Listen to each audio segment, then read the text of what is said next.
হে ভগবান, আমরা তো একবারও কাপ জিততে পারলাম না, এবার একটু দয়া করো, আমরা যেন কাপটা পাই, আমাদের একটু দেখো।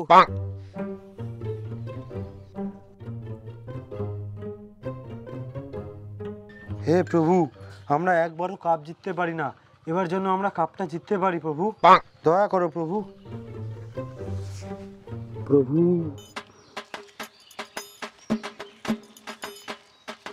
কিরে, এইবারও কি তোরাই ভাবে রাখছিস যে জিতবি? না, এবার আমরা জিতবই। সে তো 17 বছর থেকে দেখেই যাচ্ছি। এবার দেখি যে আমরাই জিতবো। সে তো তোরা বলিসই, কিন্তু একবারও কি কাপ পাইছিস? আমাদেরকে দেখ, আমাদেরকে 17 বছরে 17টা কাপ পাইছি। আমরা কে বলতো? আরসিবি। কে বলতো? আরসিবি। বেশি কথা বলিস না, এইবার দেখি যে আইপিএলটা শেষ হোক, আমরাই জিতবো। ওরাই জিতবে, ভাগ।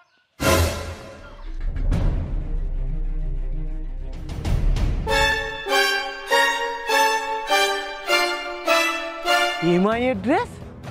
এমআই এর ফ্যান তুই? এরা একবারও জিততে পারে না, আবার বলে এমআই এর ফ্যান। লোক সমাজে বেরায় কি করে, মুখ দেখায় কি করে? মুম্বাইয়ের ফ্যান? CSK fan? হ্যাঁ, কিন্তু তোর জার্সি ভিতরে ঢাকে রাখছিস কেন? কি করব বল, আমরা একবারও জিততে পারি না। আমাদের কাছে হার্দিকের মতন ট্যালেন্টেড ক্যাপ্টেন থাকতে রোহিত শর্মাকে ক্যাপ্টেন বানাইছে, তাহলে কি আমরা জিততে পারি? কি করবি বল, আমরা তো জিততে পারছি না। টানা 17 বার আরসিবি কাপ নিয়ে গেল। ওদের যা বোলার, 4 ওভার বল করছে, রান না দিয়ে 7টা-8টা করে উইকেট নিচ্ছে সিরাজ। কেমন করে জিতবি? কিন্তু এইবার একটু আমাদের চান্স আছে কাপ নেওয়ার, বুঝলি?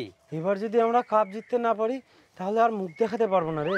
কি আর বলবো বল, 17 বছরে 17টা কাপ জিতছে আরসিবি। এই জিততে জিততে আর আমি দেখতে দেখতে বোরিং হয়ে গেলাম। নে এবার খেলাটা চালা, একটু দেখি।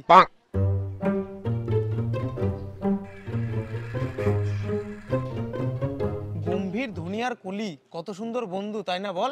কত সুন্দর মিল ওদের, দেখে মনে হয় একদম মায়ের পেটের ভাই ওরা, চাচাতো মাস্তাতো পিস্তাতো ভাই, তাই না বল? হ্যাঁ ঠিক বলছিস। দেখ দেখ দেখ, সুনীল নারিন কত বেশি কথা বলে, শান্ত বিরাটকে পায় যা ইচ্ছা তাই বলে, কিচ্ছু বলে না তো বিরাট কোহলি, তাই পায়ে বসে গেছে। কিন্তু বিরাট কোহলিও তো খিস্তি মারতে পারে। হ্যাঁ হ্যাঁ ঠিক বলছিস। এই দেখ দেখ দেখ, রাসেলকে ধাক্কা মারে দিল। রাসেল একটা দুর্বল চ্যাংড়া, এইভাবে কেউ ধাক্কা মারে? ওটাই তো। এই দেখ মিচেল স্টার্ক, দেখ একে কত কম টাকায় কিনছে আর কোন বল করছে, দেখ কত সুন্দর বল করছে, কতগুলো উইকেট পাচ্ছে।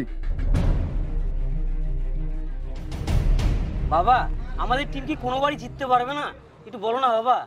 কোন টিমকে সাপোর্ট করিস? কেন বাবা, আমাদের জার্সি দেখে বুঝতে পারছো না? জার্সি দেখতে পাচ্ছি জন্যই তো বললাম, তোরা জীবনে জিততে পারবি না।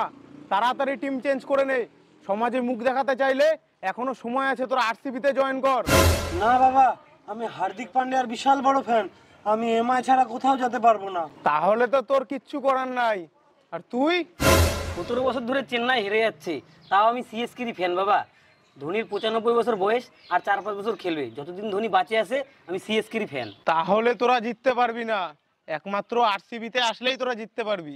বাবা, আপনি বারবার আরসিবির ফ্যান কেন হতে বলছেন? আমার প্রেডিকশন বলছে, যত বছর আইপিএল হবে তত বছরই আরসিবি জিতবে, আর কেউ জিততে পারবে না। আর বাদ বাকি টিমরা একবারও জিততে পারবে না, তাহলে ওদের ফ্যানদের কি হবে? সবার মন ভেঙে যাবে, কেউ জিততে পারবে না, আরসিবি ছাড়া কেউ জিততে পারবে না। আপনি কি? তোরা মুখ লুকায় ঘুরে বেড়া, 18 ওভারে 18 বার আমরাই জিতবো, এইবারও আমরাই জিতবো। তোরা মুখ লুকায় ঘুরে বেড়া, আমরাই জিতবো, লাগাতার জিতবো, প্রত্যেকবার জিতবো আমরাই।